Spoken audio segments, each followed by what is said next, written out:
அனைவருக்கும் வணக்கம். ராஜகர்ஜனை அத்தியாயம் 32.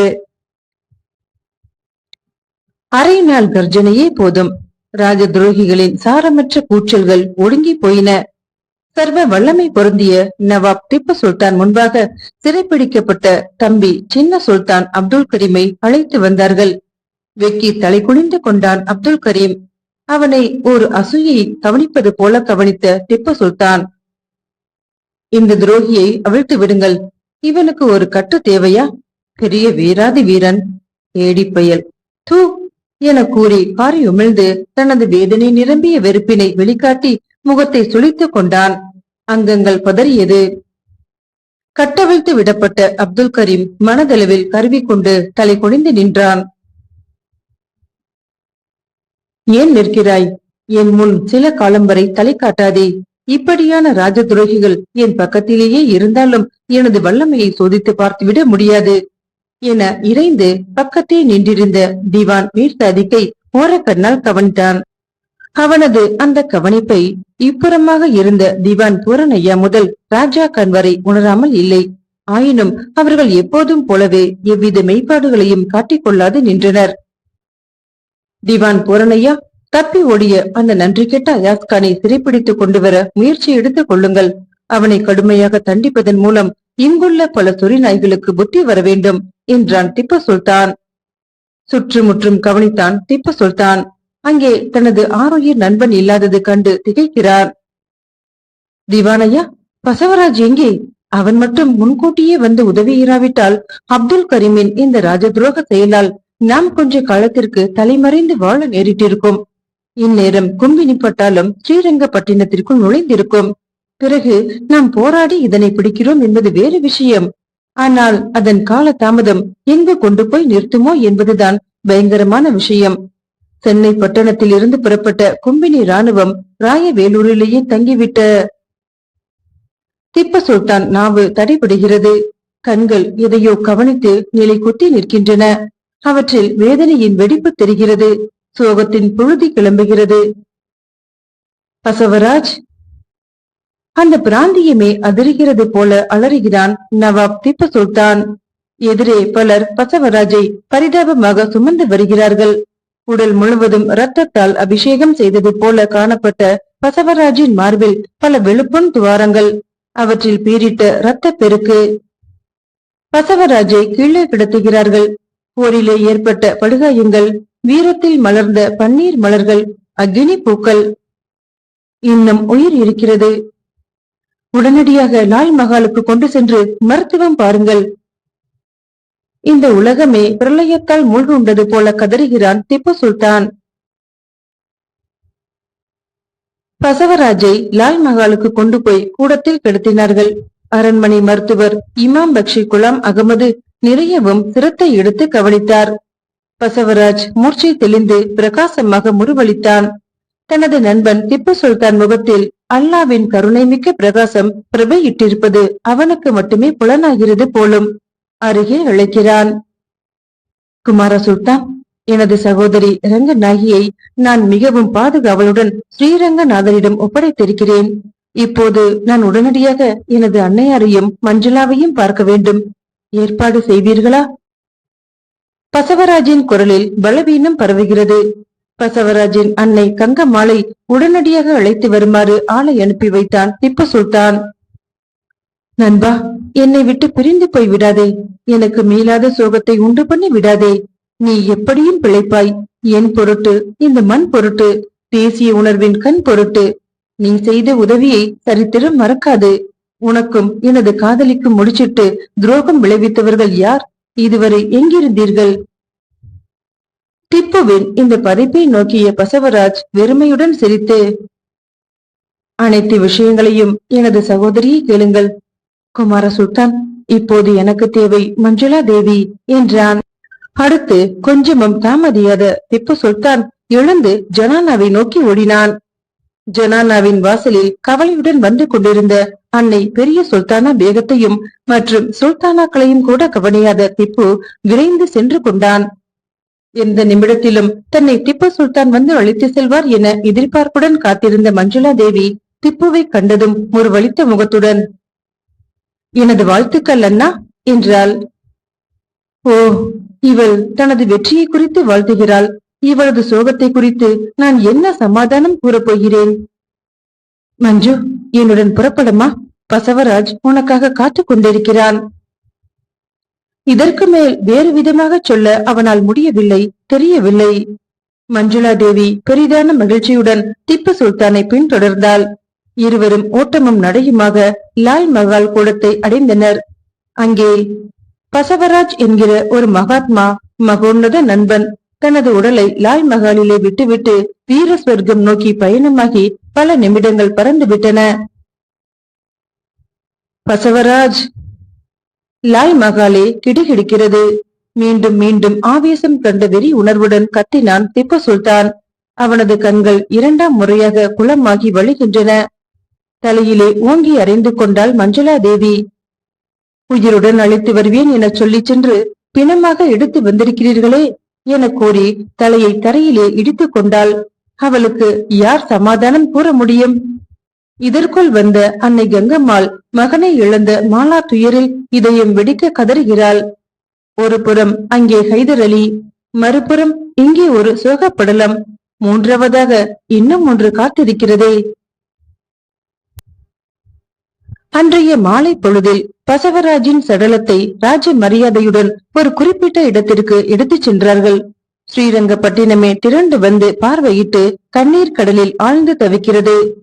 பக்கத்தில் இருந்த திவான் பூரணையாவை நோக்கிய திப்பு சுல்தான், திவானையா, பசவராஜை கடைசி முறையாக பார்க்க ரங்கநாயகியை அழைத்து வரச் சொன்னேனே, ஏற்பாடு செய்தீர்களா என குரல் தொழு தொழுக்க கேட்டான். திவான் பூரணையா என்ன சொல்வது என புரியாது விழித்தாலும் நடந்ததை சொல்ல கடமைப்பட்டவரை போன்று பதில் கூறினார். மகா சுல்தான், நான் சென்று ரங்கநாயகியை அழைத்தேன். பசவராஜ் வந்து அழைக்காமல் கோவிலை விட்டு தாண்ட முடியாது என ரங்கநாதர் பேரில் சத்தியம் செய்திருக்கிறார்களாம். முதன் முறையாக அர்த்த புஷ்டியுடன் திவான் பூரணையா மகா சுல்தான் என்று அழைத்தது கூட திப்புவின் காதுகளில் ஏறவில்லை. சத்தியம் செய்தாளா? அவன்தான் இறந்து விட்டானே, அவன் எப்படி போய் அழைக்க முடியும்? சிதைக்கு தீ மூட்டினார்கள். கூடியிருந்த மக்கள் தங்களது வருத்தம் தாளாது ஓர் உண்மையான தியாகியின் மறைவை நினைத்து அழுதனர். திப்பு சுல்தான் அந்த நெருப்பு ஜுவாலியை நோக்கி குழந்தை போல கேவி கேவி அழுதான். கங்கம்மாள் தரையிலே புரண்டு மகனே மகனே என கதறினாள். இந்த நேரத்தில் யாருமே கொஞ்சம் கூட எதிர்பார்க்கவில்லை. வாழ்வின் முடிவை உணர்ச்சிகளில் கரைய விட்டவளைப் போல தீர்க்கமான சிலிர்ப்புடன் தன்னை உணர்ந்து பிறகு தன்னையே மறந்துவிட்ட மஞ்சுளா தேவி ஓடோடி சென்று ஓங்கி சுடர்விட்டு எரியும் சிதையில் தாவி குதித்து நெருப்புடன் தன்னை ஐக்கியப்படுத்திக் கொண்ட அந்த காட்சி அனைவரையுமே மெய்சிலிர்க்க செய்து கூச்சலிட வைத்து விட்டது. பின்தொடர்ந்து ஓடிய திப்புவால் அவளை தடுத்து நிறுத்த முடியாது போய்விட்ட அந்த அவல நிலை. இப்படியும் ஒரு காதலா, இப்படியும் ஒரு காரியமா? அவன் இப்போது அழவில்லை, கேவவில்லை. மலைத்து சிலிர்த்து விடை புரியாத ஒரு புதிருக்குள் புகுந்து வெளிவர முடியாது தவிக்கிறான் திப்பு. பசவராஜ் எரிகிற அந்த நெருப்பினூடே தானும் எரிந்து காதலின் பரிசுத்தமான அடிச்சுவடிகளை பின்தொடர்ந்து சென்று விட்டார். காதலின் மகத்துக்காகவே என்றோ எங்கோ ஒருமுறை பிறக்கும் அமர காதலி மஞ்சுளா தேவி. நண்பனை இழந்த இதய நடுக்கத்துடன் காணப்பட்ட திப்பு சுல்தானை திவான் பூரணையா தம்மால் ஆன மட்டும் தேற்றினார். மகா தந்தையை இழந்து விட்டான், மகா நண்பனையும் இழந்து விட்டான். அவனை தேற்ற யாரால் தான் முடியும்? ரங்கநாயகியால் தான் முடியும். ஸ்ரீரங்கநாதர் கோவிலில் அவளை பார்ப்பதற்கு என்றே பலரும் சூழ்ந்து காணப்பட்டார்கள். இப்போது அவள் பலருக்கும் மகத்துவம் வாய்ந்த ஸ்ரீரங்கப்பட்டினத்து கதாநாயகி. சேனை பரிவாரங்களுடன் ராஜ மரியாதையுடன் அவளை லால் மகாலுக்கு அழைத்துச் செல்ல திப்பு சுல்தான் வந்தான் என்கிற செய்தியை கேள்விப்பட்டு புன்முறுவல் பூத்தாள் ரங்கநாயகி. அந்த முறுவலில் பசவராஜின் மறைவு வேதனையோடு நெளிகிறது. அவனது தியாகம் சாதனையோடு ஒளிர்கிறது. அவன் எடுத்துக்கொண்ட முயற்சி, அவளை பாதுகாத்த விதங்கள், அவனது கரங்கள் சகோதர பாசமுடன் என்றாலும் சபதத்திற்கு மீறி தன் மீது பட்டுவிட்ட படும்படியாக நேரிட்ட அந்த சந்தர்ப்பங்கள் எல்லாமே அவளது தீட்சண்யமான கண்களில் பிரதிபலிக்கின்றன. அவள் கோவில் வாசலில் ஒரு சிலை போல நிற்கிறாள். அருகே வந்த நவாப் திப்பு சுல்தான் நண்பனை இழந்த சோகத்தை ஒரு கண்ணிலும், காதலியை பெற முடிந்த சொர்க்கத்தை மறு கண்ணிலுமாக தேக்கி, முகம் மலராது முறுவல் அலராது நேர்ந்துவிட்ட மூல காரணம் எதுவென்ற கேள்விக்குறியை நெற்றியிலே ஒட்டிக்கொண்டு ரங்கநாயகி என அழைத்தான். அவன் இப்போது ஸ்ரீரங்கப்பட்டினத்து மகா சுல்தான் நவாப் திப்பு சுல்தான். அவள் ரங்கநாயகி. மோகனமாக மென்னகை புரிந்தாலும் அதில் முற்றும் துயர்ந்துவிட்ட சோகத்தின் கணம் தெரிகிறது. எல்லாவற்றுக்குமே யாரும் காரணமல்ல, தானே காரணமாக தெரிகிறது. ரங்கநாயகி. பசவராஜ் அமரத்துவம் அடைந்து விட்டான். தெரியும். ஆம், அவனுடைய அந்த வீரக்கதை உனக்குத்தானே முழுமையாக தெரியும். நானும் அதை அறியலாமா? அவசியமில்லை. அவசியமில்லையா? உங்கள் இருவருக்கும் இந்த நிலை வர யார் காரணம், என்ன காரணம் என்பதை அறிய நான் துடிக்கிறேன் ரங்கநாயகி. யாருமே காரணமில்லை, எனது விதி. இதற்கு மேல் எதையும் கேட்க வேண்டாம். ரங்கநாயகி, அனைத்தையும் பிறகு பேசிக் கொள்ளலாம். நீ புறப்படு. எங்கே சுல்தான்? எனது அரண்மனைக்கு. எனக்கு இந்த ஸ்ரீரங்கநாதர் ஆலயம்தான் அரண்மனை. ரங்கநாயகி. அதிர்ந்து போனான் திப்பு சுல்தான். நான் சொல்வது அதிர்ச்சி தரத்தக்கதுதான். எனது சத்தியம் அப்படி, சபதம் அப்படி. சத்தியமாவது சபதமாவது. புறப்படு. மன்னிக்கவும் மகா சுல்தான், உங்கள் மீதுள்ள அபார அன்பின் காரணமாகவும் தனது விதியின் ரகசியத்தை உணராமலும் நான் வந்து அழைக்காமல் வேறு யார் வந்து அழைத்தாலும் இந்த ஆலயத்து கோபுர வாசலை தாண்டக்கூடாது என ஸ்ரீரங்கநாதர் பேரிலே சத்தியம் வாங்கிக் கொண்டார் உங்கள் நண்பர். காரணம், என்னை அவ்வாறு பாதுகாத்து உங்களிடம் ஒப்படைப்பதில் கண்ணும் கருத்துமாக இருந்தார். பாவம், தாமே திரும்ப மாட்டோம் என்கிற விதியின் உடன்படிக்கையை உணராமலே போய்விட்டார். உணர முடியாதே. அப்படி உணர்ந்திருந்தால் நான் தான் உங்களை காதலித்திருப்பேனா? இந்த மாதிரி அசிங்கமான அவலங்களை அனுபவித்திருப்பேனா? அவளது குரலில் சோகத்தின் சாயல் படிந்தது. அவள் விக்கினாள். பின்னர் விசும்பிக் கொண்டு இவ்வாறே சொல்லி முடித்தாள். சுற்றி இருந்த அனைவருமே சிலை அணைய நின்றார்கள். நவாப் திப்பு சுல்தான் என்ன செய்வது என்றே புரியாது விழித்தான்.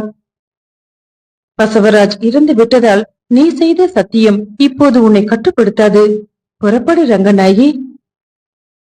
சுல்தான், பசவராஜ் அண்ணன் இறந்து விட்டார். ஆனால் ஸ்ரீரங்கநாத அண்ணல் நித்திரைதான் செய்கிறார். இறக்கவில்லை, இறக்கவும் மாட்டார். நான் அளித்த சத்தியம் மட்டும் காரணமில்லை. அந்த சத்தியத்திற்கு முன்னே ஏதோ ஒன்றும் புரியாமல் என்னுள் தோன்றியது இந்த அரங்கநாதனே இவ்விதம் தோற்றுவித்தானோ? இதன் காரணமாக ஒரு சபதமும் எடுத்துக்கொண்டேன். அதனால் தான் அந்த சத்தியத்திற்கே இணங்கினேனோ என்பதையும் இப்போது எண்ணி பார்க்க முடிகிறது சுல்தான். நீங்கள் எப்படியும் சூழ்ச்சிக்காரர்களை அடக்க வேலையோடு வந்து சேர வேண்டும். இந்த மண்ணில் தேசிய கீதம் அடிந்துவிடக் கூடாது.